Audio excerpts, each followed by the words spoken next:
ঈদের ছুটি কাটাবো বলে ফুফু বাড়িতে গিয়েছিলাম। এখন মনে হয় বাসায় ফেরা বড় মুশকিল হয়ে যাচ্ছে। কীভাবে যে বাড়িতে যাব তাই বুঝতে পারছি না। কোথাও কোনো গাড়ি খুঁজে পাচ্ছি না। যে কাউন্টারে যাচ্ছি সেখানে সবগুলো গাড়ির টিকিট নাকি বুকিং হয়ে গিয়েছে।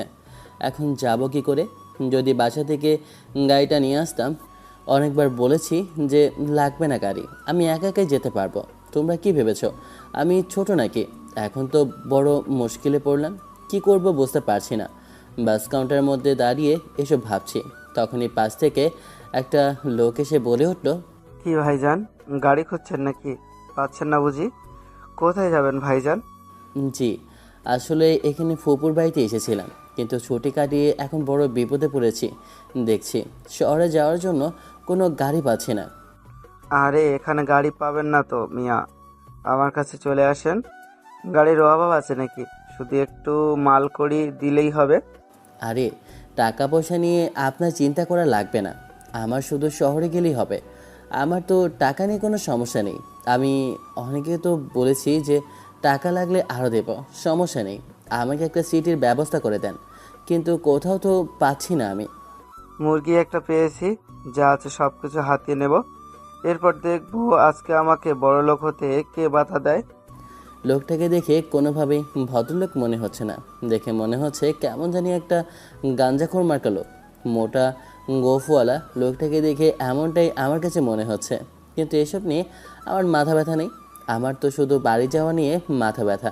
আমি কে ওটা জানে না। আমার পিছনে সবসময় একটা পিস্তল লুকানো থাকে, কিন্তু সমস্যা হচ্ছে পিস্তলে এখন গুলি নেওয়া হয়নি। আমি বাসা থেকে আসার সময় গুলি লোড করতে ভুলে গিয়েছি। আর বেশি তেড়ামো করলে হয়তো বা পিস্তলটা দেখে ভয় দেখাতে পারবো। ওই পোলাটার ব্যাগটা হাতে নেওয়ার সময় পেছন ঘুরে দেখলাম ওর কোমরে একটা পিস্তল। এটা দেখার পর পরাণ পাখি তো মনে হয় উদাও হয়তো হওয়ার অবস্থা। আল্লাহ গো, আমি আরো ভাবছিলাম মুরগি বানিয়ে যা কিছু আছে সব হাতিয়ে নিব। আল্লাহ বাঁচিয়েছে আমারে। যদি ওইটা দিয়ে ফুটো করে দিত। কিন্তু আমার নামও চান্দু, চান্দু মাস্তান। আমিও চালাকের বাবা। যে মিশন আমি হাতে নিই সেই মিশন অবশ্যই আমি কমপ্লিট করি। লোকটা কি যেন ভাবছিল।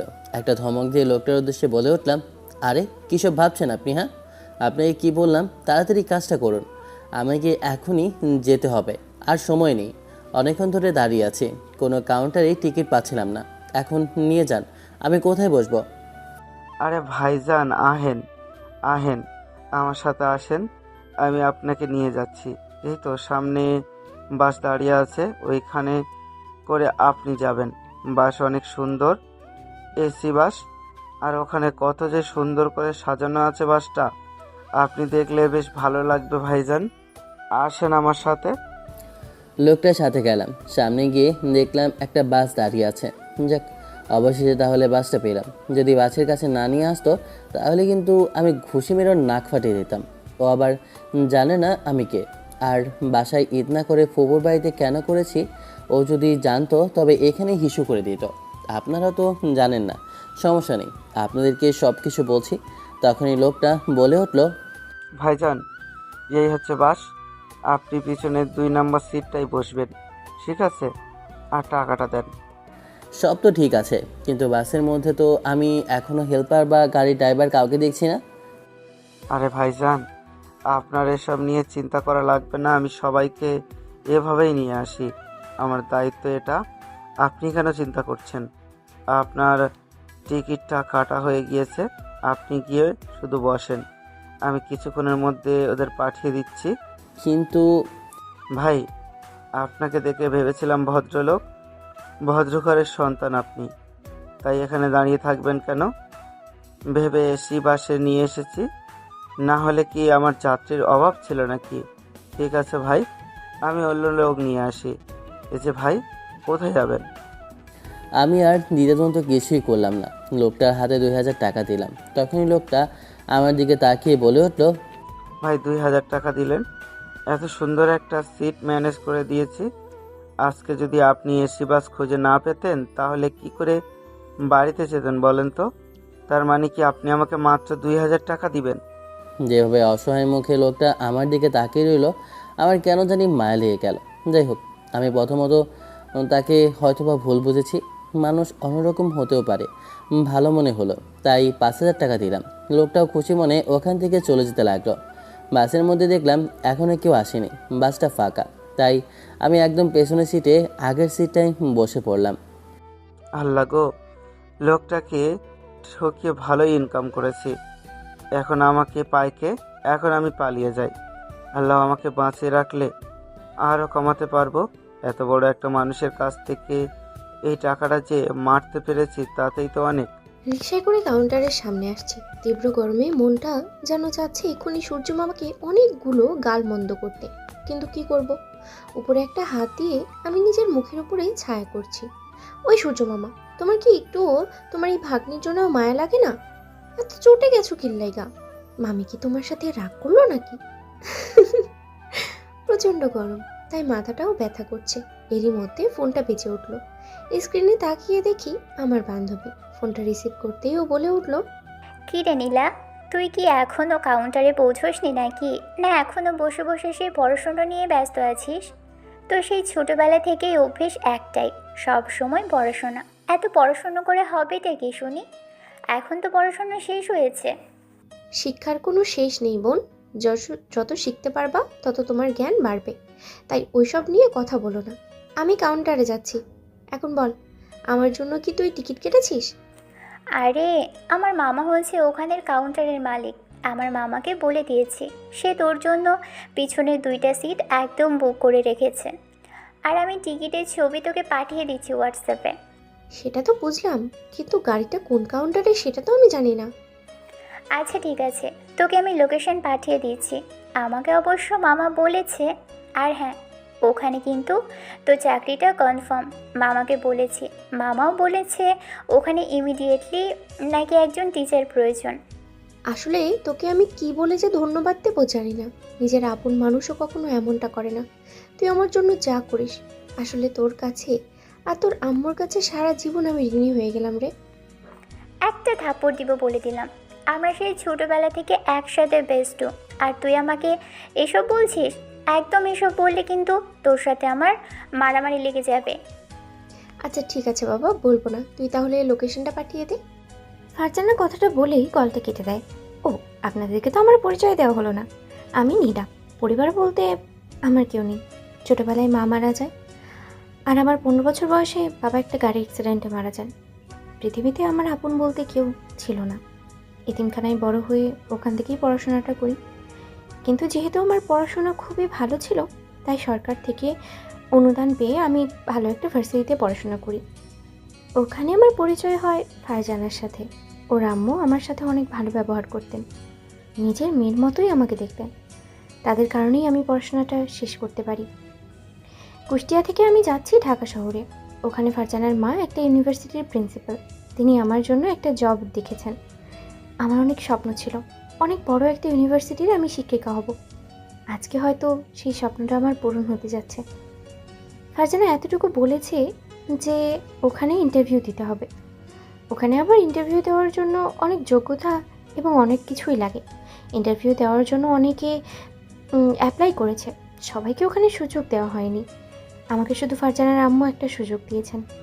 মনে মনে আল্লাহ তাআলার কাছে চাই, আল্লাহ তাআলা যেন আমাকে ওইখানে চাকরিটা ম্যানেজ করে দেওয়ার ব্যবস্থা করে দেন। তাহলে হয়তো বা আমার আর কোনো দুঃখ কষ্ট থাকবে না। ভালো লাগছিল না, কি করব। এমনিতে ফুপু অনেকবার বলেছিল থাকার জন্য আরও কিছুদিন, কিন্তু কি আর করব, আমাকে তো আবার বাসায় যেতে হবে। এমনিতেও আম্মু অনেক কল করেছে, আম্মু অনেক কান্নাকাটি করেছে। আসলে আমি আম্মু আর আব্বুকে ছাড়া বেশি দিন বাইরে থাকিনি। আসলে আমি ঝগড়া করে ফুপুর বাড়িতে চলে এসেছি ঈদের 2-4 দিন আগে। আসলে হয়েছেটা কি, আপনাদেরকে তো সব কিছু খুলে বলি। আমাদের ইউনিভার্সিটির মধ্যে একজন ইংলিশ শিক্ষক একটা শিক্ষিকার সাথে খারাপ আচরণ করেছিলেন এবং বাজেভাবে তার দিকে হাত দিয়েছিলেন। তাই আমি কি আর করব, ওই লোকটার হাতটা ভেঙে দিয়েছি আর ওকে ভালোভাবে মেরে ওর মেন পয়েন্টটা একেবারে নষ্ট করে দিয়েছি।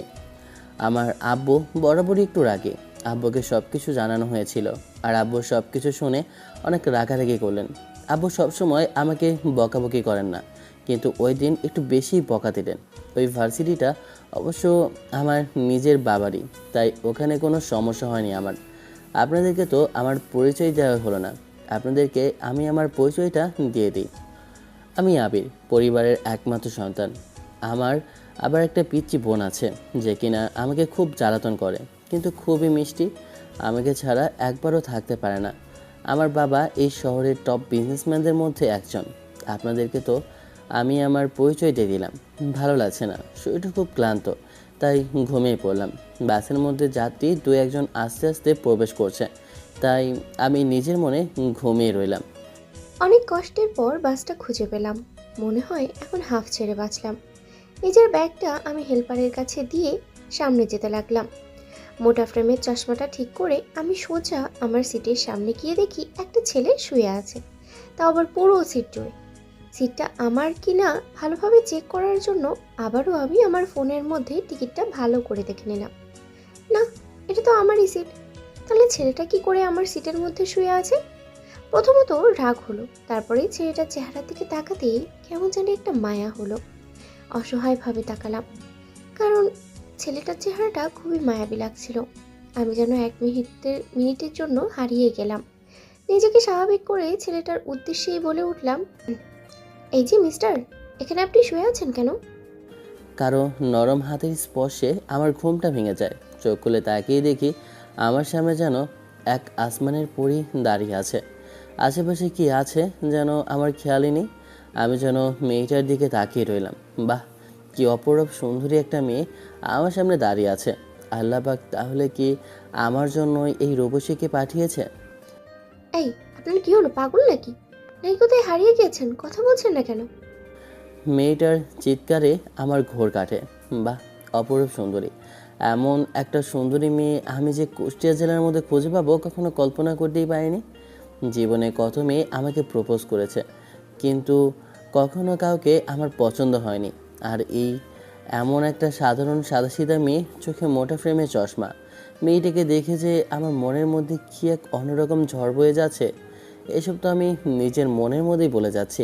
আর মেয়েটা আমার সামনে বকবক করে চলেছে। মাথা কি পুরোপুরি গেছে নাকি? এভাবে তাকিয়ে রয়েছেন কেন? আমার কথা কি আপনার কানে যাচ্ছে না, নাকি কিছু হয়েছে? কানা নাকি, না কথা বলতে পারেন না? হেল্পার, আপনি এদিকে আসেন তো। কি হয়েছে আফামনি, আমাকে বলেন। এই যে দেখেন, এখানে পেছনের এই দুটো সিট আমি কিনেছি, আর এই মানুষ নামের প্রতিবন্ধী এখানে শুয়ে আছে। What that? কি বললেন আপু? আমি প্রতিবন্ধী? মানে আপনি নিজে প্রতিবন্ধী, আর তার জন্যই তো চোখের 4টা চোখ লাগিয়েছেন। আমি আমার সিটেই বসেছি, আর এখানে আমি 5,000 টাকা দিয়ে তারপরে সিট কিনেছি। ইউ, আপনার তো সাহস কম না? আমার নিজের সিট আর আপনি বলছেন আপনার? এটা কি মগের মুলুক নাকি যে বললেই হয়ে গেল? আপনি টিকিট ছাড়া সিটে বসে আছেন আর বললেন 5,000 টাকা দিয়েছেন? আপনি কি পাগল নাকি মেন্টাল? আপনার কোনো সমস্যা আছে? এ ভাইয়া আর আপু, আপনারা প্লিজ একটু শান্ত হন, আর আমি একটু ভালো করে টিকিটটা দেখি। হ্যাঁ ঠিক আছে আপু, আপনি এই সিটটা আগে থেকে বুকিং করেছে। ভাইয়া আপনি আপনার টিকিটটা দিন, আমি আপনার সিট দেখিয়ে দিচ্ছি। টিকিট মানে? আপনাদের কাউন্টারে একটা লোক এসে আমাকে সিটটা দিল, আর আমার থেকে 5,000 টাকা নিল। আমার কথা শুনে আশেপাশে যারা বসেছিল সবাই যেন আমার দিকে এলিয়েনের মতো তাকিয়ে রইল। অনেকে তো যেন হাসতে লাগলো আমার কথা শুনে। তখনই হেল্পার ছেলেটা আমার উদ্দেশ্যে বলে উঠল, এই যে ভাইয়া, আপনি মনে হয় কখনো বাসের মধ্যে ওঠেননি। আপনি জানেন না বাসে ওঠার সময় টিকিট কাটতে হয়, আর টিকিট ছাড়া কখনো কোনো বাসের মধ্যে আপনি বসতে পারবেন না। আপনি টিকিট ছাড়া কাকে 5,000 টাকা দিলেন? টিকিটের দাম তো মাত্র 600 টাকা করে, আর এটা কোনো এত ভালো দামি বাস না যার জন্য আপনি এত টাকা পে করবেন। মানে বুঝতে তো পারলাম না, মাথার উপর দিয়ে চলে যাচ্ছে। এমনিতে আমি আজ সারাদিন কোনো বাস খুঁজে পেলাম না, আজকে যা একটা পেলাম তাও আবার এত টাকা দিলাম। এখন বলে এটা নাকি আমার সিট না। আসলে বড়লোকের ছেলেরা একটু বেশি গাধাই হয়। আপনি কিন্তু আমাকে অপমান করছেন। আপনাকে অপমান করবো না তো কি করব? আপনি অন্য কাউকে এতগুলো টাকা দিয়ে দিবেন, কিন্তু তার কাছ থেকে কোনো টিকিট নেবেন না? আপনি কি প্লেনে করে আসা যাওয়া করেন যে বাসের নিয়ম জানেন না? দেখুন, আমি কখনো বাসে করে আসা যাওয়া করিনি, তাই এসব সম্পর্কে আমার জানা নেই। দেখুন ভাই, আমাদের তো এখানে কিছু করার নেই, আপনাকে বাস থেকে নেমে যেতে হবে, কারণ এখানে এই আপুটা অনেক আগেই এর সিট কিনে রেখেছেন, তাই আপনাকে যেতেই হবে। ভাই, এখন প্রায় সন্ধ্যা হয়ে গিয়েছে। আমি এখন নেমে কোথায় যাব? আর আমি অনেক দূর থেকে এসেছি, আমার শহরে যেতে হবে। আমি এখান থেকে যে গ্রামের ভিতর গাড়ি পাবো তাও না। আমি যাব কোথায়? কোথাও কোনো কাউন্টারে বাস ফাঁকা নেই। আমি প্রয়োজন হলে আপনাকে আরও ডাবল টাকা দেব, তারপরও প্লিজ আপনি আমাকে নামিয়ে দেবেন না? দেখুন, এখানে আমার কিছু করার নেই। কোনো সিট আমাদের ফাঁকা নেই যে আপনাকে বসতে দেব। এই দুটো সিট ওনার জন্য, উনি ডাবল সিট নিয়েছেন নিজের জন্য, শেয়ার করেননি। আর আপনি যদি পারেন ওনার কাছে কম্প্রোমাইজ করে বসতে পারেন, আর না হলে নেমে যেতে হবে। কী আর করার আছে? আমি মেয়েটার দিকে তাকিয়ে বললাম, প্লিজ আপনি আপনার একটা সিট আমাকে দিন। প্রয়োজন হলে আমি আপনাকে পেমেন্ট করব। এরপরও প্লিজ আমাকে ঢাকায় যেতে হবে। শালার আজকে সারাদিন কারেন্ট ছিল না, ফোনটাও বন্ধ হয়ে গিয়েছে। ফোনে যে চার্জ দেব চার্জারটাও আনতে ভুলে গিয়েছে। গ্রামের ভিতরে একবারে প্রত্যন্ত বাসা, ওখানে যেতে আরও 2 ঘন্টা লাগবে। এমনিতে 7টা বেজে গেছে, তাই যে আবার গ্রামের ভিতরে আমি ঢুকবো তার কোনো উপায়ও দেখছি না। ছেলেটার দিকে তাকিয়ে একটু মায়া হলো, দেখে মনে হলো ভদ্রঘরের অভদ্র সন্তান। তারপরেও কেমন মায়া হলো, তাই ছেলেটাকে পাশের সিটে বসতে দিলাম আর বলে উঠলাম, আপনাকে একটা শর্তে বসতে দিলাম। কোনো ধরনের কোনো উল্টোপাল্টা কিছু করবেন না, কারণ আপনাদের ছেলেদের কেমন জানি বাজে স্বভাব থাকে। এত সময় তো ধৈর্য ধরে অনেক কথাই শুনলাম, এবার যেন একটু রাগ হলো। তাই মেয়েটার উদ্দেশ্যে বলে উঠলাম, আসলে আপনারা মেয়েরা নিজেদের কী ভাবেন জানি না। আমি অনেক অসহায় বলে আজকে যা ইচ্ছা তাই বলে যাচ্ছেন আমাকে। হয়তো বা আমাকে কেউ চেনেন না, তাই এত কথা বলছেন। ঠিক আছে, লাগবে না। প্রয়োজন হলে রাস্তায় শুয়ে থাকবো, আর আমি যাব না। কথাটা বলে নেমে যাচ্ছিলাম, তখনই মেয়েটা বলে উঠল, আচ্ছা ঠিক আছে, সরি, আপনি বসেন, সমস্যা নেই। মেয়েটা এখন নরম সুরে বলল কথাটা, তাই আমি পাশের সিটে বসলাম। তখনই মেয়েটা আমাকে অবাক করে দিয়ে বলে উঠল, এই সিটটা আমি ভাড়া নিয়েছি, তাই এখানে ভাড়াটা আপনি দিয়ে দিন। টাকাটা পেলে তো আমার হাত খরচাটা চলেই যাবে। আমি অনেকবার বলেছি যে আমি লোকাল একটা গাড়িতেই যাব, এই সিটে যাওয়ার কোনো প্রয়োজন ছিল না। তারপরেও ফারজানা এখানে টিকিট কেটেছিল। আমার অনেক কষ্টের জমানো 2000 টাকা ছিল, এটা আমি এই সিটের জন্য খরচ করে ফেলেছি। মনে মনে ভাবছি, কি চিজ রে ভাই, এখানে এই সিটের জন্য আবার আমার কাছে টাকাও যাচ্ছে। পকেটে মানিব্যাগ খুঁজে দেখি, আল্লাহ গো, আমার মানিব্যাগ কোথায় গেল? মানিব্যাগ খুঁজে পাচ্ছি না। দাঁড়িয়ে এপাশ ওপাশ খুঁজতে লাগলাম। তখনই মেয়েটা আমার উদ্দেশ্যে বলে উঠল, কি হলো, আপনি আবার কি করছেন? এর মধ্যে বাসটা অনেক দূর চলে গিয়েছে, আমি মানিব্যাগটা খুঁজে পাচ্ছি না। আমি এখন কি করব? তখনই মেয়েটার দিকে তাকিয়ে বলে উঠলাম, আমার তো একটা সমস্যা হয়ে গিয়েছে। ওই বাটপার লোকটা মনে হয় আমার মানিব্যাগটাও মেরে দিয়েছে। ভাই, আপনি মনে হয় ওই যে কালুচোরের পাল্লায় পড়েছেন। ও শালা তো একটা বাটপার। ও শুধু কাউন্টারে আশপাশে ঘোরাঘুরি করে আর মানুষ দেখলে চুরি করার দান্দায় থাকে। আপনি মনে হয় ওর খপ্পরে পড়েছেন। আসলে আপনি কি গাধা নাকি আপনার জ্ঞান বুদ্ধি বলতে কিছু নেই? সুযোগ পেয়ে মেয়েটাও দেখছি আমাকে অপমান করে দিল। ঠিক আছে, সমস্যা নেই সুন্দরী মেয়ে, তোমাকে আমি দেখিয়ে দেব। আর ওই শালা কালুয়া তোকে একবার খুঁজে পাই, তারপর তোকে আমি দেখাবো আমি কি জিনিস। মোবাইলে চার্জ নেই যে আমি কল করে বাসায় বলতাম আমার জন্য গাড়ি পাঠানোর জন্য। কি করব? ফোনে টাকা আছে, কিন্তু যে ফোন থেকে টাকা তুলবো ফোনটা চালু করতেই পারছি না। এর মধ্যে আম্মু অনেক চিন্তা করছে, ফোনও বন্ধ আছে। তখন মেয়েটার উদ্দেশ্যে বলে উঠলাম, আচ্ছা আপনার ফোনটা কি দেওয়া যাবে? একটা কল করব। আমার ফোনের মধ্যে টাকা নেই, আমি ফোনে রিচার্জ করি না। সমস্যা নেই, আমি একটা মাত্র মিস কলই দেব। দেখে তো মনে হয় আমার থেকে কিছু নেই, তাই একটু মায়া হলো, তাই আমার হাতের ফোনটা ছেলেটার হাতে দিলাম। ফোনটা হাতে নিয়ে আমি তখন একটা কল করলাম। ফোনটা 2-3 বার রিং হওয়ার পর ওপাশ থেকে রিসিভ করলো। রিসিভ করার পর ওপাশ থেকে বলে উঠলো, আরে কে আপনি? এতবার কল করছেন কেন? আপনি চিনেন না জানেন না অচেনা নাম্বার থেকে কল করছেন কেন? আমি আপনাকে চিনি না, আপনি আমাকে চেনেন না। আননোন নাম্বার থেকে কেউ কাউকে এত কল করে নাকি? ওই হরামজাদা, ফোন ধরছিস না কেন? আমি আবির। কিরে, তোর ফোনটা বন্ধ কেন? তোকে সেই 2-3 দিন ধরে কল করেই যাচ্ছি, ফোন একদম বন্ধ। কোথায় তুই? তোর কোনো খোঁজ খবর নেই। আঙ্কেল আন্টি তোর জন্য কত চিন্তা করছে। তোর কোনো ধারণা আছে তোর জন্য আঙ্কেল আন্টি থানা পর্যন্ত জিডি করেছে? এমন কোনো ঢাকা শহরের অলিগলি নাই যে তোর খোঁজার খবর নেওয়া হয় নাই। তুই কাউকে না বলে বাসা থেকে চলে গিয়েছিস। এতদিন তো ইচ্ছে করেই কল করিনি, তোকেও ফোন দিইনি, কারণ প্রচণ্ড পরিমাণ রেখেছিলাম। আর এখন তো বাসায় ফিরছি, কিন্তু ফোনটাও বন্ধ, চার্জার তো নেওয়া হয়নি, তাই ফোনে চার্জ দেওয়া হয়নি। তাহলে এখন কার ফোন দিয়ে ফোন করেছিস? ভুলে গিয়েছি, মেয়েটার যে মাত্র অল্প কিছু টাকা ছিল বলেছিল। তখনই লাইনটা কেটে যায়। এটা দেখা মাত্র মেয়েটা তেরে বেগুনে রেগে আমার দিকে তাকিয়ে রইল।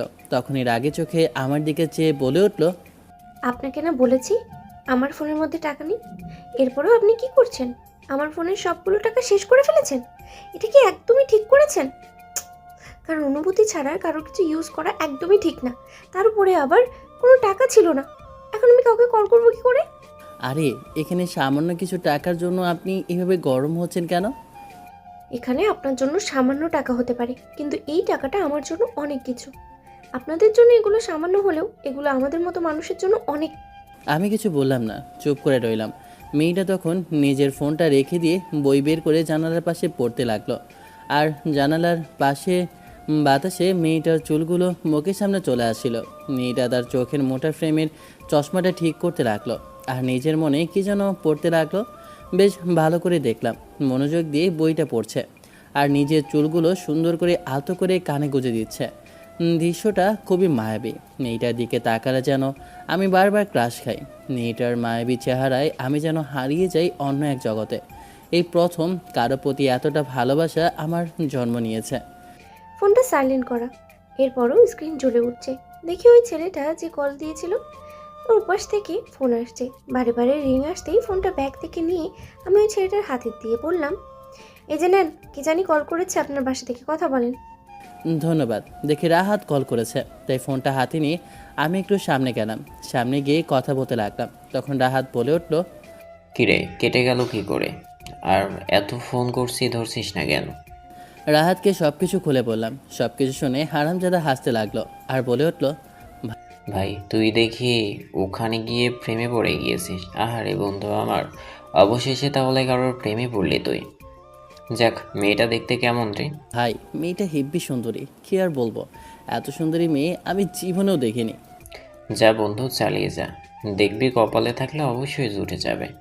আর দেখিস তুই কিন্তু আর যাই করিস, মাথা গরম করা যাবে না। মেয়েরা সবসময় শান্ত ছেলে পছন্দ করে। আরে ভাই কি বলবো, সত্যি বলতে ওই মেয়েটার সামনে গেলে আমার সবগুলো রাগ যেন পানি হয়ে যায়, সত্যি বলছি। আর হ্যাঁ, এই ফোনের মধ্যে টাকা ভরে দিস। কথাটা বলে ফোনটা কেটে দেয় রাহাত। আমি সামনের সিটে গিয়ে বসলাম, মেয়েটির হাতে ফোনটা দিলাম। মেয়েটা ফোনটা রেখে দেয় আর বইয়ের মধ্যে মনোযোগ দিতে লাগলো। ফোনটা হাতে নিলাম, দেখলাম ফোনের মধ্যে প্রায় 1000 টাকা ফ্লেক্সি লোড কে যেন করে রেখেছে। তখন ছেলেটার উদ্দেশ্যে বলে উঠলাম, এই আপনাকে কে বলেছে ফোনের মধ্যে এত টাকা রিচার্জ করার জন্য? আমি আপনার টাকা নষ্ট করেছি, তার জন্য টাকা ভরে দিয়েছি। না, প্রয়োজন নেই, আমি কারোর টাকা নিতে চাই না। আর আমি শুধু শুধু আপনার টাকা নেব কেন?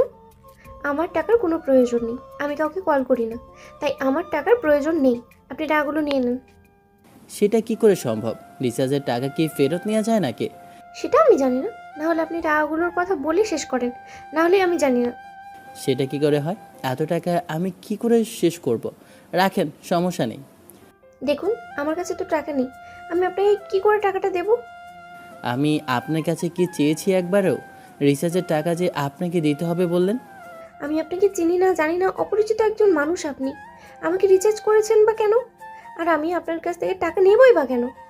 মেয়ে মানুষের সাথে কথা বলে পারবো না, তাই কি আর করার। আমি চুপ করে শুয়ে রইলাম, ঘুমের ভান ধরে। মেয়েটা বলে যাচ্ছে, আমি আর কিছু বললাম না। মেয়েটা আর কিছু না বলে বই পড়তে লাগলো। একটা খারাপ ছেলে। আমি আর কিছু বললাম না, চুপ করে শুয়ে রইলাম। মেয়েটা বইয়ের মধ্যে মুখ গুজে পড়তে লাগলো। কি পড়ছে জানি না, দেখে তো মনে হয় আমার থেকে সিনিয়র হবে আর খুবই ব্রিলিয়ান্ট একটা মেয়ে। আমি শুয়ে আছি, তখনই হঠাৎ করে কিসের জন্য একটা বিকট শব্দ হয় আর সেই শব্দে মেয়েটা হঠাৎ করে আমাকে জড়িয়ে ধরে। আমার যে কি একটা অনুভূতি হয়, পুরো শরীরের মধ্যে কি যেন একটা বিদ্যুতের মতো চমকে উঠল। আমার পুরো শরীরটা কেমন জানি একদম শীতল হয়ে গেল। কোনো একটা মেয়ে যদি এভাবে জড়িয়ে ধরে এমন অনুভূতি হয় কখনো জানতামই না। ছোটবেলা থেকেই আমি কোনো কিছুর বিকট শব্দ শুনতে পেলেই ভয় পেয়ে উঠি। হঠাৎ করে এত জোরে একটা শব্দ শুনেছি, আমি ভয়ে চিৎকার দিয়ে কাউকে জড়িয়ে ধরেছি। ছেলেটাকে জড়িয়ে ধরেছি এটা অনুভব করতেই চট করে ছেলেটাকে ছেড়ে দিয়ে বললাম, সরি। তখনই হেল্পার সবার উদ্দেশ্যে বলে উঠল, আপনাদের কাছে ক্ষমা চাচ্ছি। আমাদের এখানে একটা সমস্যা হয়েছে। এখানে আসার পথে কারা যেন এখানে পেরেক পেঁচিয়ে রেখেছিল, তাই এখানে পড়ে আমাদের চাকাগুলো পাংচার হয়ে গিয়েছে। তাই এখন ঠিক করতে হবে, প্রায় সময় লাগবে আরো 2 ঘন্টার মতো। কি আর করার আছে, একে একে বাস থেকে সবাই নেমে গিয়েছে। দেখলাম মেয়েটা এখনো বসে আছে চুপ করে। দেখলাম অনেকে অনেক জায়গায় দাঁড়িয়ে গল্প করছে, কেউ হাঁটাহাঁটি করছে। আশেপাশে ঘন জঙ্গল। এই জঙ্গলের মধ্যে কোথাও কোনো দোকান, কোথাও বা কোনো আলো খুঁজে পাচ্ছি না। অনেকে তো আবার বলছে এই জায়গাটা নাকি ভালো না, এখানে নাকি ডাকাতের রাস্তা না। প্রায় অনেকক্ষণ হাঁটাহাঁটি করলাম, তখন মনে হলো মেয়েটা কি করছে। তাই আমি বাসের মধ্যে গিয়ে দেখি ও কান্না করছে। তখন আমি জিজ্ঞেস করলাম, কি হয়েছে, আপনি কান্না করছেন কেন? গাড়ি তো ঠিক হবে, এখানে বসে রইলেন কেন? আর বসে বসে কান্না করছেন কেন? তখনই ছেলেটা এসে কথাটা বলল। আমি চুপ করে রইলাম, কিছু বললাম না। তখনই ছেলেটা, মেয়েটা চুপ করে রইল। তাই একটু রাগ হলো। একটা ধমক দিয়ে মেয়েটার উদ্দেশ্যে বলে উঠলাম, কি হলো, আপনি কথা বলেন না কেন? চুপ করে রইলেন কেন? কি একটা আজব, আপনি নিজের মনে কান্না করছেন। কি হয়েছে বলবেন তো? কেউ অসভ্যতামি করেছে, খারাপ ব্যবহার করেছে? একবার বলুন, একেবারে মেরে নাক ফাটিয়ে ফেলবো। ছেলেটার ধমকে আমি লজ্জায় বলতে পারছি না। তারপরেও ছেলেটাকে এই কিছু সময়ের মধ্যেই কেমন জানি আপন মনে হলো। তাই নিজের অজান্তেই মুখ ফুটে বলেই ফেললাম, আসলে আমি ওয়াশরুমে যাব। আমি কি হাসবো নাকি কাঁদবো বুঝতে পারছি না। আসলে মেয়েটা বয়সে বড় হলেও একদম বাচ্চাদের মতো ওর কাণ্ড কারখানা। আসলে ও ভয়ে এমন করছে, কারণ এই পুরোটা জায়গায় জঙ্গল। ওয়াশরুমে কোনো ব্যবস্থা আছে কি না কী করে বলবে ও? আমি অবশ্য ওখানে একটা ওয়াশরুম দেখেছি, তাই আমি মেয়েটার হাতটা ধরলাম। ছেলেটা আমার হাতটা ধরে নিচে নামতে লাগলো। কেমন জানি আমার লাগতে শুরু করলো। তাই বললাম, ওই হাতটা ছাড়েন, কেন জানি না মানুষ তাকিয়ে আছে। আচ্ছা, সরি। কথাটা বলে মেয়েটাকে সাথে করে নিয়ে গিয়ে সামনে অনেক দূরে এগিয়ে গেলাম। এরপর একটা টয়লেটের কাছে গিয়ে মেয়েটাকে ওখানে বললাম, যান, ওখানে যান। আমি যেতে পারবো না, আমার ভীষণ ভয় করছে। আপনি সাথে করে নিয়ে আসেন না, আমার ভয় লাগছে। মানে ঠিক ভিতরে ঢুকতে পারবো, কিন্তু এখানে একটু সামনে এসে দাঁড়ান, একটু ভয় লাগছে আমার। মেয়েরা এত ভয় পায় আমি আগে জানতাম না। কী আর করার, একটু এগিয়ে গিয়ে আমি সামনে দাঁড়ালাম। মেয়েটা ওয়াশরুম থেকে নিজের কাজ সেরে বাইরে আসে। ধন্যবাদ। অনেক সময় হয়ে গিয়েছে, এমনিতে অনেক অন্ধকার, ধন্যবাদের কিছুই নেই। না, আসলে আপনাকে যতটা খারাপ ভেবেছিলাম আপনি ততটাও খারাপ না। আপনি কেন এমন একটা সুযোগের সদ্ব্যবহার করেননি? আসলে মেয়ে মানুষের বুদ্ধি হাঁটুর নিচে থাকে। ও কি আমাকে এসব করার প্ল্যান দিচ্ছে নাকি এসব বলছে? প্রথমে তো আমি ভয়ে ছিলাম আপনার প্রতি, কিন্তু এখন হয়তো বা একটু বিশ্বাস হলো। আমরা অনেক দূরে ছিলাম, তাই হাঁটতে হাঁটতে অনেক সময় পার হয়ে গেল। তাই সামনে এসে দেখি বাস কোথায়। এখানে দিয়ে সব কিছু ফাঁকা, কিছুই নেই। বাস কোথায়? আমাদের বাসগুলো কই? আল্লাহ গো, এখন আমরা কিভাবে যাব? বাস তো মনে হয় আমাদেরকে রেখে চলে গেছে। আমি এখন ঢাকা যাব কি করে? আমার তো ওখানে বাসের মধ্যে সবকিছু রয়ে গেল। আমি এখানে এই জঙ্গলে কি করব? আমার তো খুব ভয় লাগতেছে। সবকিছু দোষ আপনার, আপনার জন্যই সবকিছু হয়েছে। আপনাকে কে বলেছে আমাকে এত এত দূরে নিয়ে যেতে? আসলেই মানুষের উপকার করতে নেই, মেয়েটার ভালো করতে গিয়ে এখন নিজেই ফেঁসে গিয়েছি। আর এখন আমাকে মেয়েটা দোষারোপ করছে। তখনই মেয়েটাকে একটা ধমক দিয়ে বলে উঠলাম, এই, আপনি চুপ করবেন? এমনিতেই মাথা কাজ করছে না, বাদ চলে গিয়েছে। আর এভাবে ঘুটঘুটে অন্ধকারের মধ্যে কি করব নিজেও বুঝতে পারছি না। সবকিছু আপনার জন্য হয়েছে। আপনাকে আমি বিশ্বাস করেছি, আমার ভুল হয়েছে। আপনি আমাকে এই জন্যই এত দূরে নিয়ে এসেছেন, তাই না? আপনি খুব খারাপ মানুষ। আমি খারাপ মানুষ না, ঠিক আছে। আমি যেহেতু খারাপ মানুষ, আপনি এখানে থাকেন, আমি চলে গেলাম। আপনি ভালো মানুষ খুঁজে তারপরে আপনি যেখানে ইচ্ছা যাবেন। কথাটা বলে আমি হাঁটা তুললাম। তখনই দেখলাম মেয়েটা কান্না করতে করতে আমার পেছনে আসতে লাগলো। তখন মেয়েটার উদ্দেশ্যে বলে উঠলাম, কি হলো, এখন আসেন কেন? এমনিতেই মাথা ঠিক নেই। সরি। আমি চুপ করে রইলাম। তখনই মেয়েটা আবারও কাছে এসে বলে উঠলো, বললাম তো সরি, ভুল হয়েছে। মেয়েটাকে নিয়ে আমি হাঁটতে লাগলাম, কোথাও কোনো কিছু খুঁজে পাচ্ছি না। হাঁটতে হাঁটতে প্রায় 30 মিনিটের মতো হাঁটলাম। তখনই দেখলাম যে জঙ্গলের ভিতরে আলো জ্বলছে। একটু আশা খুঁজে পেলাম, তাই ওকে নিয়ে ভিতরে যেতে লাগলাম। ভিতরে গিয়ে দেখি অনেকগুলো আলো জ্বলছে, আর ওখানে কিসে জানি অনুষ্ঠান হচ্ছে। ওখানে জঙ্গলের গ্রামের ভিতরে মানুষ আমাদেরকে দেখে সবাই এগিয়ে এসে বলল, কারা বাবা তোমরা?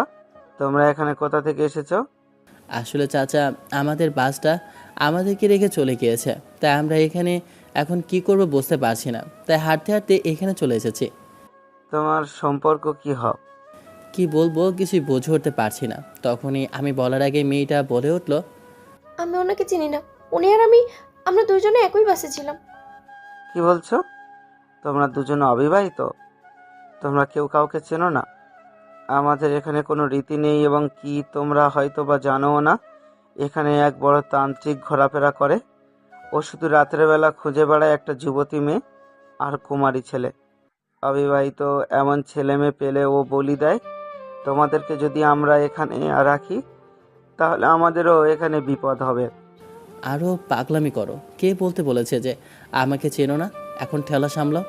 তখনই লোকটা বলে উঠলো, তোমরা যদি এখানে থাকো তাহলে তোমরা নিজেরাও মরবে আর আমাদেরকেও মারবে। এখনো সময় আছে। এই তোরা কোথায় আছিস? ওদের দুজনকে ধরে নিয়ে যা। আমি কোনো কথা বলবো তা বলারও সুযোগ পাচ্ছি না, কারণ তারা দুজন আমাকে শক্ত করে ধরে রেখেছে।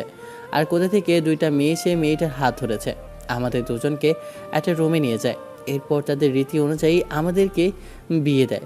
বিয়ে দিয়ে একটা রুমের মধ্যে দরজা বন্ধ করে দেয়। মেয়েটা ফুপিয়ে ফুপিয়ে কান্না করতে লাগলো আর নিজে বলে উঠলো, আপনার জন্য হয়েছে এইসব। আপনাকে কে বলেছে আমাকে নিয়ে যাওয়ার জন্য? আমি ওখানে বসে থাকতাম, তাতে কি হয়েছে? না হয় আমি আজকে আর বাস মিস করতাম না। আপনার জন্য আমি নিজে গিয়ে এখন এখন এমন একটা কিছু হয়েছে। এই মেয়ে চুপ কর, বেশি কথা বলিস না। এমনিতে মাথা ঠিক নেই, তার উপর এখানে বসে কান্না করছিস। এমনি মাথাটা গরম আছে, বেশি কথা বলবে না। এমনিতে জোর করে তোমার সাথে আমার বিয়ে দিয়ে দিয়েছে, তারপর আবার এখানে কান্না করছিস। আপনি আমাকে বকা দিচ্ছেন। আপনি খুব খারাপ মানুষ। চুপ করবে তুমি? এমনি মাথা ঠিক নেই, এর মধ্যে আবার কান্না শুরু করলে।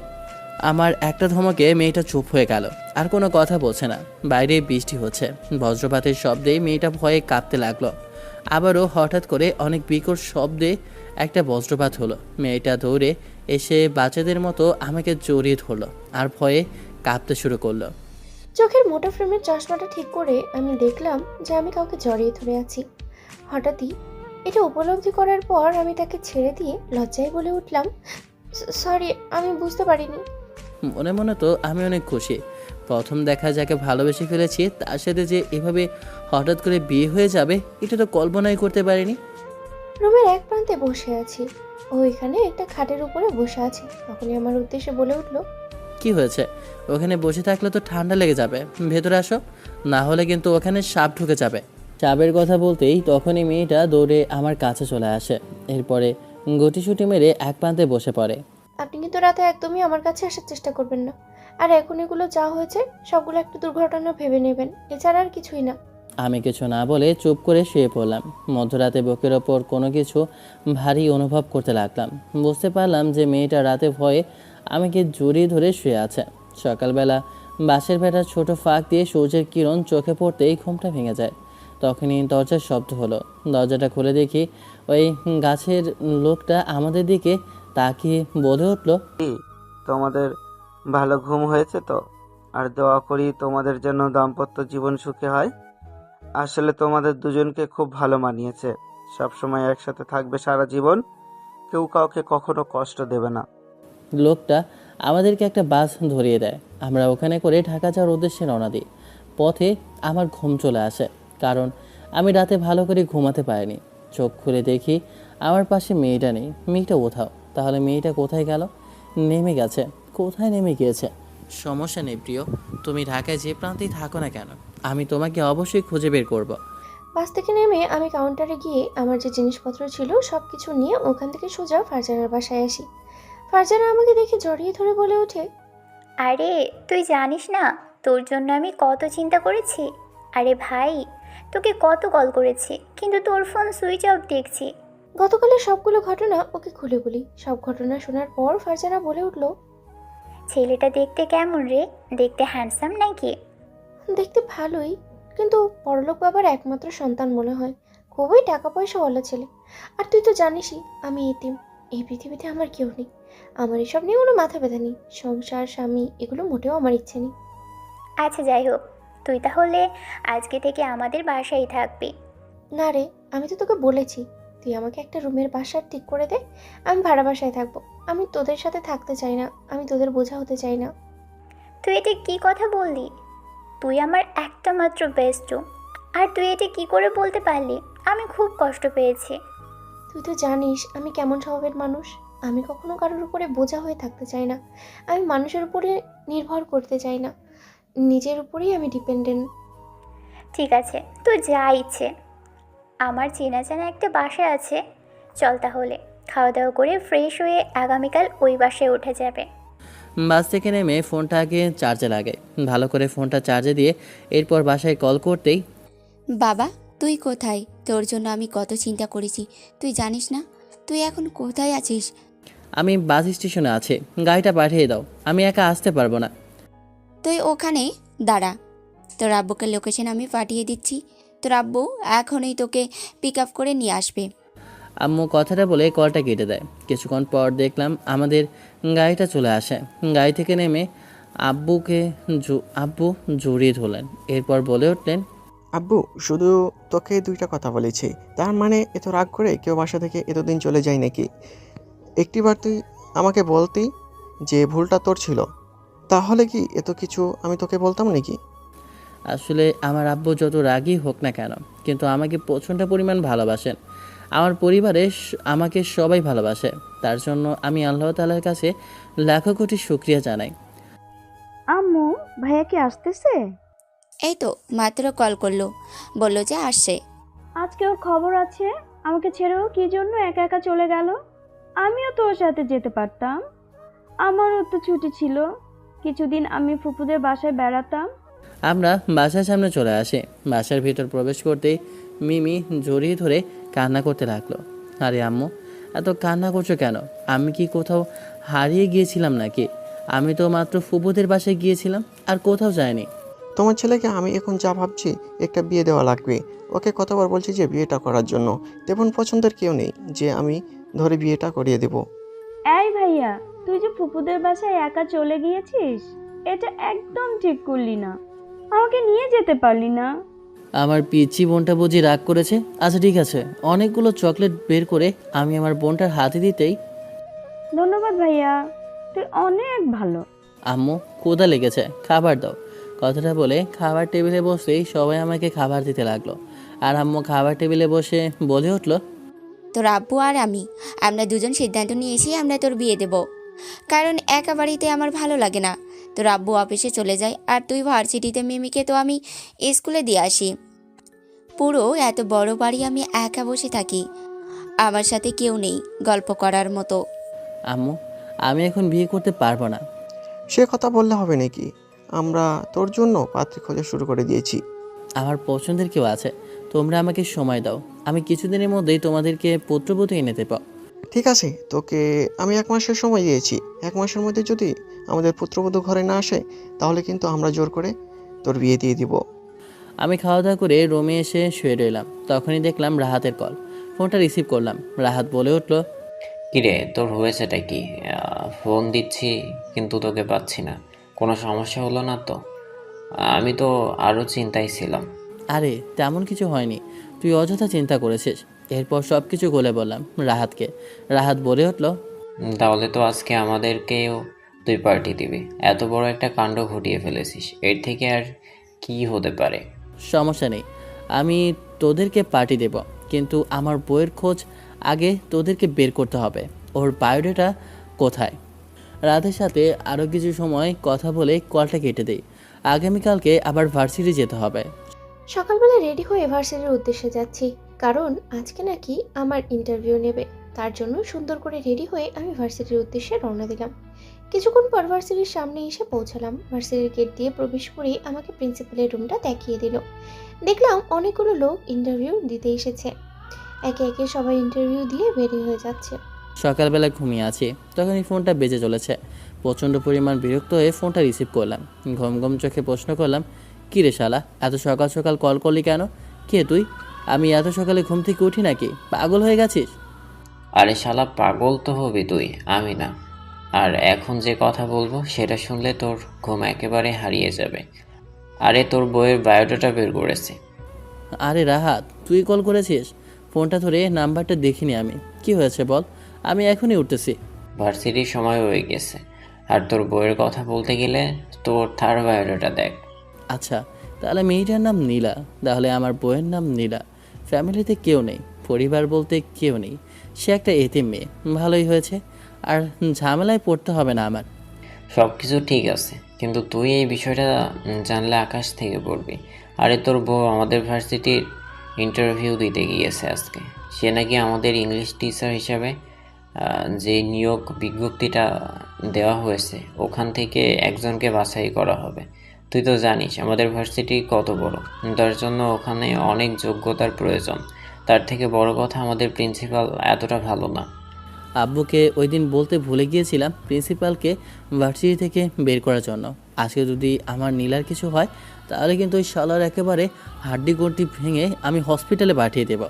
আচ্ছা যাই হোক, তাড়াতাড়ি আয়, আমি তোর জন্য অপেক্ষা করছি। বিছানা থেকে লাফ দিয়ে উঠে ফ্রেশ হয়ে আমি ভার্সিটির উদ্দেশ্যে রওনা দেব। তখনই পেছন থেকে আম্মু ডাক দিয়ে বলে উঠল, এত তাড়াহুড়ো করে কোথায় যাচ্ছিস? নাস্তা বানিয়ে রেখেছি, নাস্তা করে যা। আরে আম্মু, এখন সময় নেই, পরে নাস্তা করে যাবে। আমি এখন ভার্সিটি যাচ্ছি, একটু গুরুত্বপূর্ণ কাজ আছে।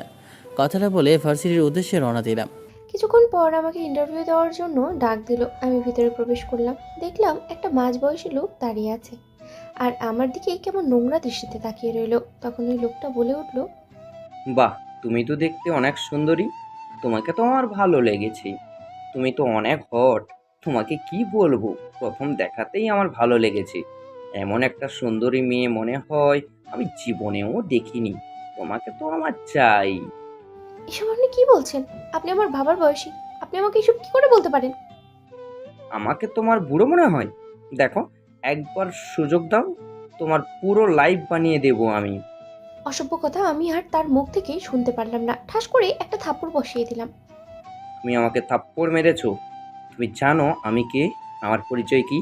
তুমি যদি আমাকে আজকে তোমার এই শরীরটা না দাও, আজকে তোমার কি অবস্থা হবে তুমি জানো না। আমি শুধু তোকে একটা দুশ্চরিত্রা লম্পট ছাড়া অন্য কিছুই জানি না। তুই একজন খারাপ মানুষ।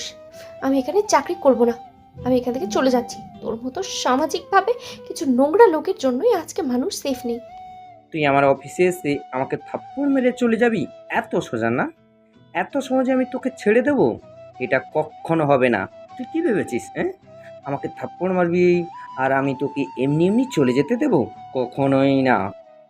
আরেকটি বার আমার সামনে যদি আসার চেষ্টা করিস তাহলে আমি মানুষকে ডেকে সবাইকে বলবো যে তুই কি করতে চেয়েছিস। ঠিক আছে, আমি তোকে দেখে নিচ্ছি। আমার আর বিন্দুমাত্র ইচ্ছে নেই এই নোংরা জায়গায় জব করার। আমার মোটেও ইচ্ছে করছে না এখানে চাকরি করার। আমি চলে যাব গ্রামে। আমি ফারজানের সাথে কথা বলে এখান থেকে চলে যেতে চাই।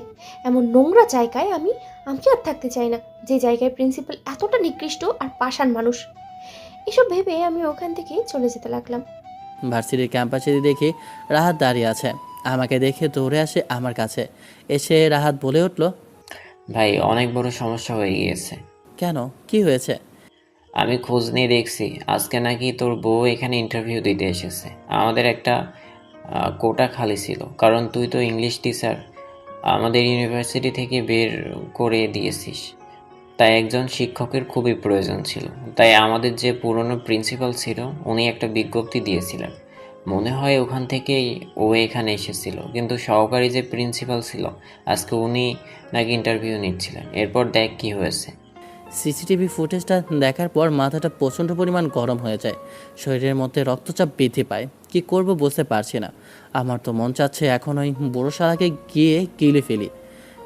কত বড় সাহস, আমার বউয়ের উপর নজর দেয়, বউয়ের গায়ে হাত দিতে চায়। বুড়োর হাত আমি কেটে ফেলবো।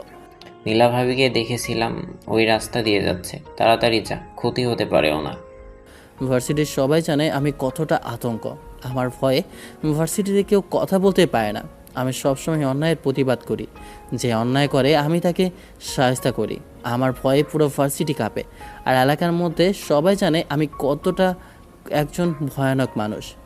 বাসায় চলে যাব, তার জন্য রাস্তা দিয়ে যাচ্ছিলাম। তখনই সামনে থাকা কোথা থেকে একটা লোক এসে বলে উঠল, কি সুন্দরী, চলে যাচ্ছ এত সহজে? তোমাকে তো যেতে দেওয়া যাবে না, কারণ তোমার নামে তো একটা মামলা এসেছে আমাদের কাছে। কি সব বলছেন? আমার রাস্তা আটকাচ্ছেন কেন? কারা আপনারা? আমি তো আপনাদের চিনি না। আর কে কি বলেছে? ওরা আমার লোক।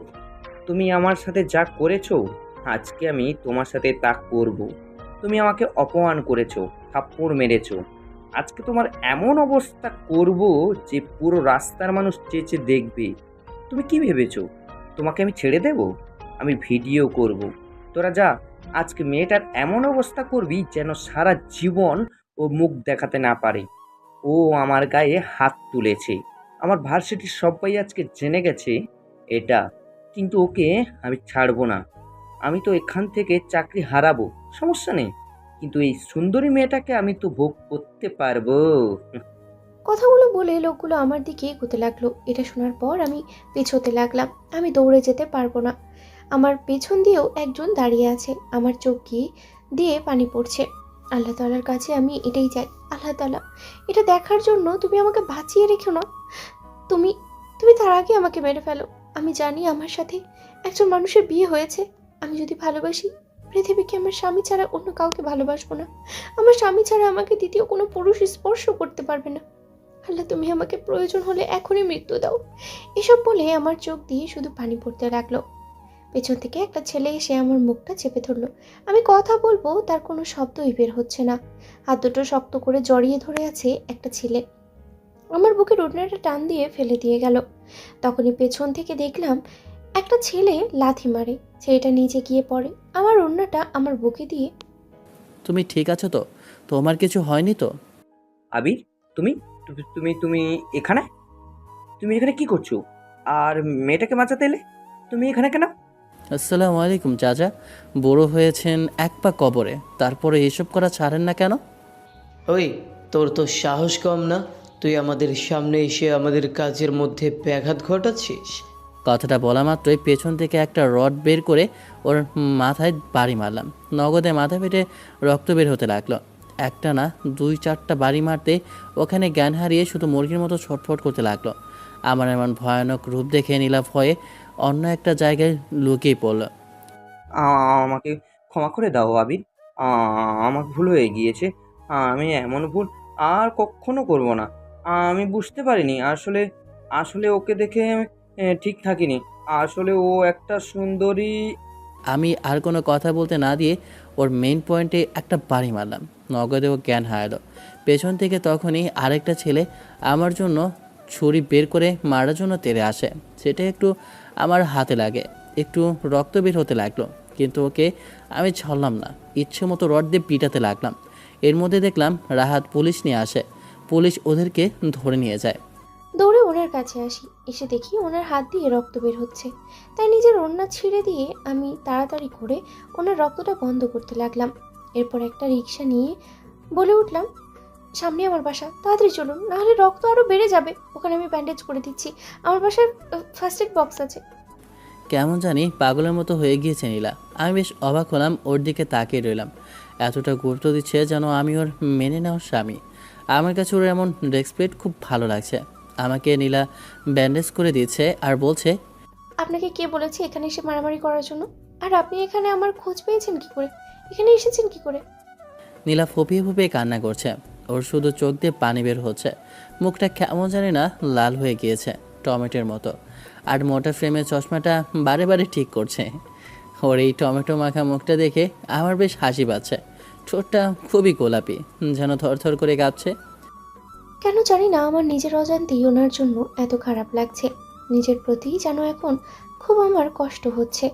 আমি কি ওনার প্রেমে পড়ে গেলাম? না, এগুলো কি ভাবছি? মাথায় একটা থাপ্পড় মারলাম। আমি যেন নিজেকে স্বাভাবিকভাবে রাখতে পারলাম না। আমি তখনই ওর বাচ্চাদের মতো কাণ্ড দেখে নিজেকে কন্ট্রোল করতে পারলাম না। ঠাস করে নীলার ঠোঁটের সাথে আমার ঠোঁট মিলিয়ে দিলাম। প্রায় 1 মিনিট পর ছেড়ে দিলাম। তখনই হঠাৎ করে আমাকে একটা কিস করে বসলো। আমি নিজেও ভাবতে পারলাম না যে এমন একটা কিছু হয়ে যাবে। আমি যেন হারিয়ে গেলাম অন্য এক জগতে। সেই রেসপন্সে এটা কোনো জগৎ আমি বুঝতে পারছি না, যেন হারিয়ে গেছি অদ্ভুত এক মায়ায়। প্রায় 5 মিনিট পর ছেড়ে দিলাম। 5 মিনিট পর আমি ছেড়ে দিলাম। তখনই নীলা আমাকে একটা খুশি দিয়ে আমাকে বাসা থেকে ধাক্কা দিয়ে বের করে দিয়ে বলে উঠল, আপনি খুব খারাপ, আপনি খুব লজ্জা। আপনি আমাকে জোর করে বিয়ে দিয়েছেন। তার বাসা থেকে বেরোন, আপনি খুবই খারাপ মানুষ। আমি তো আমার নিজের বউকে কিস করেছি, এখানে খারাপের কি আছে? নীলা আমাকে বের করে দিয়ে দরজা লাগিয়ে দেয়, আর আমি মনে মনে হাসতে লাগলাম। এরপর বাসার উদ্দেশ্যে রওনা দিলাম। আমি শুধু মনে মনে ভাবছি একটু আগের ঘটনাটা যে কি ঘটে গেল। আমি তাহলে ওনাকে ভালোবেসে ফেলেছি, কিন্তু উনি তো আমার জুনিয়র। অবশ্য ভালোবাসা সিনিয়র জুনিয়র থেকে হয় না।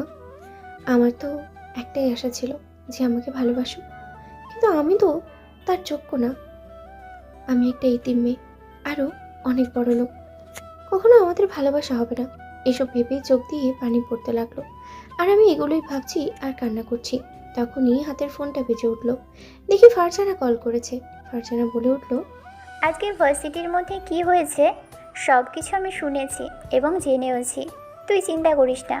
আর হ্যাঁ, একটা সুখবর আছে, তোকে ওখানে চাকরিটা দিয়ে দিয়েছে এবং কি ওখানে যত যারা এসবের মধ্যে জড়িত সবাইকে পুলিশ ধরে নিয়ে গিয়েছে। আমাদের ভার্সিটিটা অনেক ভালো এবং কি ভার্সিটির মালিক যিনি উনি খুব ভালো। আজকে তোকে আমাদের ভার্সিটির একটা ছেলে বাঁচিয়েছে।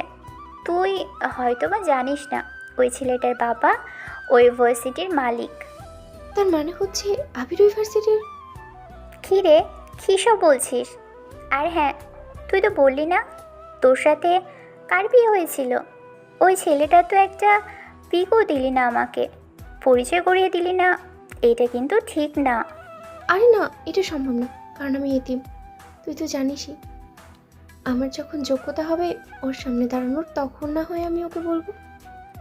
দেখ, তুই জব পেয়েছিস, এখন তো আমাদের ট্রিট দিতে হবে। আর হ্যাঁ, এই চান্স কিন্তু বারে বারে আসে না। ওখানে কিন্তু তোরে স্যালারি দেওয়া হবে প্রায় 1,00,000 টাকা, তাই এই চাকরিটা মিস করবি না তুই। ফারজানার সাথে কথা বললাম আরও কিছু সময়, এরপর কলটা কেটে দিই।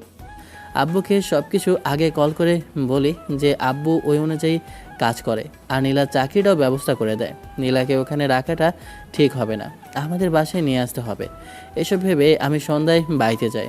বাসায় গিয়ে খাবার টেবিলে বসতেই আম্মু বলে উঠলো, কী রে, দেখতে দেখতে তো 15 দিন হয়ে গেল, আমাদের বৌমার কোনো খোঁজ পাচ্ছি না কেন? বৌমা বাড়িতে কবে আসবে?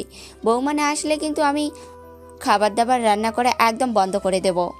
আরে আম্মু, আসবে আসবে, কিছুদিন অপেক্ষা করো, ঠিকই তোমার বৌমা চলে আসবে। ভাইয়া, তাহলে আমি ভাবির সাথে সব সময় বসে বসে গল্প করব। আমরা দুজন খেলাধুলা করব। আমার একা ভালো লাগে না। তুই তো আমার সাথে খেলিস না। আমি, ভাবি আর আম্মু আমরা 3 জনে খেলবো। তুই চলে যা জেলে, আর কোনো সমস্যা নেই। আমরা তোকে জিজ্ঞেস করব না। ভাবি আসার আগে ভাইয়াকে ভুলে যাচ্ছিস? ঠিক আছে রে বোন, ঠিক আছে, বুঝতে পারছি। এখনই ভাইয়া তোর কেউ না। ছোট বোনের সাথে আরও কিছু সময় আমি গল্প করি, এরপর ওখান থেকে রুমে চলে যাই। রুমে এসে শুয়ে পড়লাম। সকালবেলা একটা শাড়ি পরে রেডি হচ্ছি ভার্সিটি যাওয়ার উদ্দেশ্যে। আজকে ভার্সিটির প্রথম দিন।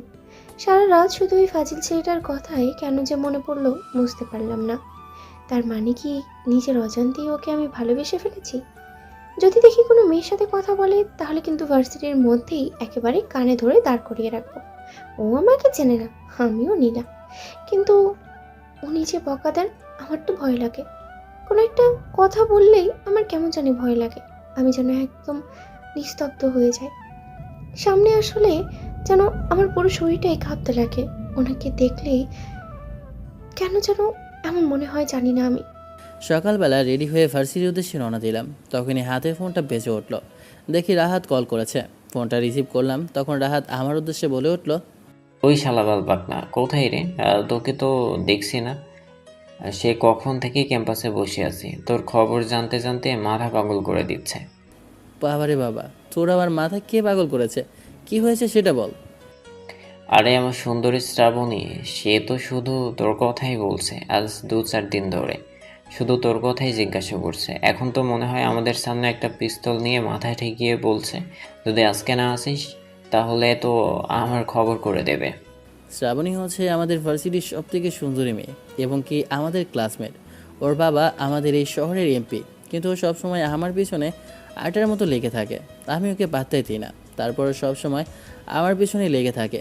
কিছু বলতে পারে না, কারণ আমার বাবা ওর আব্বুর সাথে ভালো সম্পর্ক, তাই কিছু বলা যায় না। ওকে বন্ধু হিসেবে রেখে দিয়েছিলাম। কিছুক্ষণ পর ভার্সিটির সামনে এসে পৌঁছালাম। সামনে আসতেই তখনই দেখলাম যে আমাদের ক্লাসের সব থেকে সুন্দরী মেয়ে শ্রাবণী মন খারাপ করে বসে রইল। তখন সামনে যেতে আমাকে দেখে আমার কাছে দৌড়ে আসে। দৌড়ে এসে আমার উদ্দেশ্যে বলে উঠল, আবির, আমি খুব কষ্ট পেয়েছি, তুমি আমার সাথে এমনটা করতে পারলে? আমি আবার কি করেছি? মাত্র কিছুদিন ভার্সিটিতে আসেনি, আর আমি তো ফুবুদের বাসায় গিয়েছিলাম ঈদে। এরপরে কিছুদিন ওখানে ছিলাম। আর তুমি তো জানো আমি আব্বুর সাথে রাগ করেছি, আর কি জন্য আসেনি। সব কিছু ঠিক আছে, কিন্তু তুমি আমাকে ব্লক দিলে কেন? এটা কিন্তু একদম আমার পছন্দ হলো না। আরে বিশ্বাস করো, আমি সবাইকে ব্লক করে দিয়েছি, শুধু তোমাকে না। আমি জানি তোমরা না হলে আমাকে সারাদিন বিরক্ত করতে, তার জন্য মন খারাপ করে একাই ছিলাম কিছুদিন। আমি তোমার কথা বিশ্বাস করি না, কারণ তুমি জানো আমি কত কষ্ট পেয়েছি, আমি অনেক কান্না করেছি। আমি সত্যি সরি, তুমি জিজ্ঞেস করো রাহাতকে আমি সত্যি বলেছি কিনা। আরে আমরা অনেক চিন্তা করেছি, শুধু তুই না, আর আমরা খুব কষ্ট পেয়েছি ও এমন ব্যবহারে। সত্যি সবাই ব্লক করেছিল, আমাকেও। আচ্ছা, আমি তোমাদের কথা বিশ্বাস করলাম, তাহলে এখন চলো, ক্লাসের সময় হয়ে গিয়েছে। আর হ্যাঁ, ক্লাস শেষে আবির, আমার তোমার সাথে কিছু কথা আছে। আমরা তিনজন ক্লাসের ভিতর প্রবেশ করলাম। কিছুক্ষণ পর ম্যাডাম ক্লাসের ভিতর প্রবেশ করলেন। ভালো করে তাকিয়ে দেখলাম যে মেয়েটা আর কেউ না, মেয়েটা হচ্ছে কি আমার নিজেরই বউ নীলা। তার মানে নীলা আমাদের প্রথম ক্লাসটা নেবে, তাও আবার ইংলিশ টিচার। আমার তাহলে অবশেষে বউ হয়েই গেল, কিন্তু এখন হচ্ছে বউয়ের মন জয় করতে হবে, তাহলে সংসার করে চলতে পারবো। আমি আর শ্রাবণী এক পাশে একটা সিটে বসলাম। তখনই দেখলাম নীলা একটা শাড়ি পরে ভিতরে প্রবেশ করলো। এরপর নিজের সিটে গিয়ে বসলো। নীলাকে যেন একদম আসমান থেকে নেমে আসা পরীর মতো লাগছে। আমি তো একদৃষ্টিতে ওর দিকে তাকিয়ে রইলাম। এই ছেলে, তুমি দাঁড়াও। নীলা ধমক দিয়ে কথাটা বলো, চোখে প্রচুর রাগ। বুঝতে পারলাম যে আমার পাশে অন্য মেয়ে দেখে রেগে গেছে। নীলার এমন ভয়ানক রূপ তো আমি এর আগে দেখিনি। নীলার দিকে তাকাতে যেন ওর চোখ দিয়ে রক্তের মতো আলো বের হচ্ছে, এমন লাল হয়ে আছে। প্রথমে তো প্রচুর ভয় আছে, এরপর আবারও নীলা বলে উঠল, এই ছেলে, তুমি কি ভার্সিটির মধ্যে আসো শুধু মেয়েদের সাথে ঢলাঢলি করার জন্য? না তো ম্যাম, আমি ঢলাঢলি করবো কেন? আমার তো বাসায় বউ আছে, আমি এখানে শুধু বসে গল্প করছি। বাসায় বউ রেখে মেয়েদের সাথে এভাবে ঢলাঢলি করছো, তোমার কি লজ্জা করে না? আমি মোটেও করতেছি না। নীলা এতটা রেগে যাবে আমি তো মুখে হাত দিয়ে রেখেছি। নীলা নিজের মনে বলে যাচ্ছে, বাবারে, নিজের বউ যে এত রাগী হবে কখনো কল্পনা করতে পারিনি। সবচেয়ে মিষ্টি মেয়ে এত রাগী হবে ভাবতেই পারিনি। সিনিয়র মেয়ের থাপ্পড় এত জোরে পড়েছে যে আমার কেমন জানি না, আমার মাথা ঘুরছে। আসলেই যে কোনো মেয়ে যদি তার শখের পুরুষকে অন্য কোনো নারীর সাথে দেখে, তাহলে যে কোনো মেয়ের মাথা গরম হয়ে যাবে, এটি স্বাভাবিক। তখনই নীলা রাগী গলায় আমার উদ্দেশ্যে বলে উঠল, এখনো এখানে দাঁড়িয়ে আছো? যাও এখনই, তুমি আমার ক্লাস থেকে বেরিয়ে যাও। তোমার মতো এমন লুচ্চা মার্কা স্টুডেন্ট আমার ক্লাসে কখনো থাকতে পারবে না। আমার সাথে কখনো কোনো স্যার ম্যাম এমন ব্যবহার করেন না, তাই সবাই হা করে তাকিয়ে রইল। অনেকে ভাবছে যে ম্যাডাম নতুন, অথবা আবিরকে চেনেন না, তাই এমন ব্যবহার করছেন। কিন্তু এটা তো সাধারণ একটা বিষয়, সবাই তো বসে আছে, তাহলে কেনই বা আবিরের সাথে এমন করছেন? আমি কিছু বললাম না, চুপচাপ করে মাথা নিচু করে ক্যাম্পাসে চলে আসলাম। গাছের এক প্রান্তে বসে আছি, তখনই রাহাত পেছন থেকে ডাক দিয়ে বলে উঠল, কিরে ভাই, তোর সিনিয়র বউ এমন ভয়ানক রূপ আমি তো এর আগে দেখিনি। এত ভয়ানক রূপ কি করে হলো? আরে হয়তোবা আমার বাসায় শ্রাবণীকে দেখেছে তার জন্য। আচ্ছা বাদ দে, তুই বের হলি কেন? আরে ভাই, তুই জানিস না, তুই ছাড়া পুরো ক্লাসটাই যেন শ্মশানের মতো। তুই ছাড়া ক্লাসটা জমে নাকি? তাই জন্যই চলে আসছি। আমি আর রাহাত দুজন গল্প করছি, এর মধ্যে তখনই পেছন থেকে দেখলাম শ্রাবণী চলে আসে। মনে হয় ক্লাসও শেষ হয়ে গেছে। শ্রাবণী আমাদের কাছে আসে। এরপর শ্রাবণী রাহাতের উদ্দেশ্যে বলে উঠল, রাহাত, তুমি একটু যাবে ওপাশে? আর আমার একটু আবিরের সাথে পার্সোনাল কথা আছে। কথাটা শুনে রাহাত একটু অন্য পাশে যায়। তখনই শ্রাবণী আমাকে অবাক করে দিয়ে জড়িয়ে ধরে। এরপর বলে ওঠে, আবির, সত্যি বলতে আমি বলতে চাইনি এখনই কথাটা। ভেবেছিলাম আব্বুকে পাঠিয়ে তোমার সাথে আমার বিয়েটা একেবারে পাকা করে নেব, কিন্তু আমি আর থাকতে পারছি না। আমি তোমাকে ভালোবাসি আবির। ওনার সাথে এমন ব্যবহার করাটা মনে হয় উচিত হয়নি। ক্লাসের শেষে ওনার কাছে ক্ষমা চাইবো, এটা ভেবে আমি বের হয়ে ক্যাম্পাসের দিকে তাকিয়ে দেখি ওনাকে কেউ জড়িয়ে ধরে আছে। এটা দেখার পর আমার যেন পায়ের নিচ থেকে মাটি চলে যেতে লাগলো। আমি যেন এখানে দাঁড়িয়ে থাকতে পারলাম না। আমার চোখ দিয়ে পানি পড়ছে নিজের অজান্তেই। আমি আর ওখানে দাঁড়িয়ে না থেকে সোজা কান্না করতে করতে ভার্সিটি থেকে বের হয়ে যেতে লাগলাম। এরপর হুট করেই একটা ট্রাক চলে আসে। এরপর সব কিছুই অন্ধকার। তখনই খেয়াল করলাম যে নীলা এমন অবস্থায় দেখে ফেলেছে আর কান্না করতে করতে ভার্সিটি থেকে বের হয়ে গেল। আমি শ্রাবণীকে এক ঝটকায় ছেড়ে দিয়ে বলে উঠলাম, এসব কি করছো শ্রাবণী? কেন? আমি তোমাকে ভালোবাসি তাই তোমাকে জড়িয়ে ধরলাম। আবির, তুমি আমাকে মারলে? আমার আমার অপরাধ কি? তুমি আমাকে কেন মারলে? কারণ শ্রাবণী, আমি বিবাহিত, কারণ আমি একজনকে ভালোবাসি। আর তুমি একজন পুরুষকে জড়িয়ে ধরেছ। ক্লাসের মধ্যে যে মেয়েটা আমার সাথে এমন আচরণ করেছে সেই মেয়েটাই আমার স্ত্রী, সে আমার জীবন সঙ্গে নেই। কথাটা শোনা মাত্রই শ্রাবণী কান্না করতে লাগলো। আমি আর তার দিকে তাকালাম না, দৌড়ে নীলার কাছে যেতে লাগলাম। সামনে দৌড়ে গিয়ে দেখি রাস্তার মাঝখানে অনেক লোকজন ভিড় করে দাঁড়িয়ে আছে। সবাইকে সরিয়ে দেখি নীলা অ্যাক্সিডেন্ট করে অজ্ঞান হয়ে আছে। তাড়াতাড়ি করে অ্যাম্বুলেন্স নিয়ে আমি নীলাকে হসপিটালে নিয়ে গেলাম। আমি এক প্রান্তে বসে কান্না করছি। ওকে অপারেশন থিয়েটারে নিয়ে গেল। আর তখনই আব্বু আম্মু চলে আসেন। আবির, তুই চিন্তা করিস না, আমি আঙ্কেল আন্টিকে সবাইকে খুলে বলেছি সব কিছু। তুই চিন্তা করিস না, তারা চলে এসেছেন। বাবা, কান্না করিস না, দেখবি বৌমার কিছু হবে না, ও ঠিক হয়ে যাবে। আল্লাহ ভরসা, আল্লাহ তালাকে ডাক। বাবা তুই কান্না করিস না, দেখবি সব ঠিক হয়ে যাবে। আমার খুব কষ্ট হচ্ছে যে মেয়েকে আমি এত কষ্ট দিয়েছি। আল্লাহ তাআলা আমাকে ক্ষমা করবেন না মা। আল্লাহ তাআলার কাছে দোয়া কর, কারণ তুই এটা জেনে বুঝে কিছুই করিসনি। আল্লাহ তাআলা অবশ্যই তোর কথা শুনবেন, তোর প্রিয় মানুষটাকে তোর কাছে ফিরিয়ে দেবেন। তখনই ডাক্তার বের হয়ে আমাদের উদ্দেশ্যে বলে উঠলেন, আপনাদের রোগীর জ্ঞান ফিরেছে, গিয়ে পেশেন্টের সাথে দেখা করতে পারেন। আমি দৌড়ে প্রবেশ করলাম। নীলা কেবিনে শুয়ে আছে অন্যমুখ হয়ে। আমি দৌড়ে ওর কাছে গেলাম। নীলা অভিমান করে অন্য পাশ হয়ে গেল। আমি ওর কাছে গিয়ে কান্না করছি। নীলা তখন বলল, আপনি আমাকে বাঁচাতে গেলেন কেন? আর এখানে বসে কান্না করছেন কেন? বাঁচিয়েছেন কেন? আমি আপনার কে? তুমি আমার ভালোবাসার মানুষ, যে মানুষটা আমার জীবনে প্রথম এসেছে। তাহলে তুমি এমন করে বলছো কেন? তাহলে কেমন করে বলবো? আপনার তো ভালোবাসার মানুষ আছে, আর আমাকে কেন বলছেন তার কাছে থাকাটা? তাকে ভালোবাসেন, আমাকে কেন বাঁচাতে গেছেন? আমি মরে গেলে কার কি? আমার কি আর কেউ আছে নাকি? আমি ওর মুখটা চেপে ধরলাম। আর একটি বার যদি এমন ধরনের কথা বলো তাহলে কিন্তু খবর আছে। কথাটা বলে আমি নিজের ঠোঁটটা ওর ঠোঁটের সাথে মিলিয়ে নিলাম। এরপর প্রায় 2 মিনিট পর ছেড়ে দিলাম। এই আবির, তুই এখান থেকে সর। আমার বৌমাকে আমাকে দেখতে দে।